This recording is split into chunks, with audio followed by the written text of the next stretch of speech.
আর আমার গাড়ি কিস্তি দেবে কিনা? এ ভাই আমার গাড়ি কিস্তি দেবে। अभी मजा आएगा ना भिड़। ভাইবো আমার সারা জীবন এখানে থাকবো না ভাইবো। আমাদের লোক যা বলে বলে ভিডিও চালু করতেই যাবে, ভিডিও করবো, ভিডিও ভাইরাল হবে না হবে, ভিডিও বন্ধ করবো না, বুঝতে পারি। আমরা সারা জীবনে এই গলির মধ্যে আমরা থাকতে চাই না, আমরা বড় ঘর বাড়ি করবো। হ্যাঁ ওই জন্য বলছি ভিডিও চালু করি।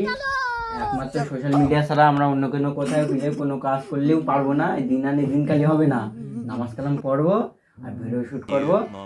আর আমার গাড়ি কিস্তি দেবে কিনা? এ ভাই আমার গাড়ি কিস্তি দেবে বলো। কিস্তি দিতে হবে তো, কাজ তো করতে হবে।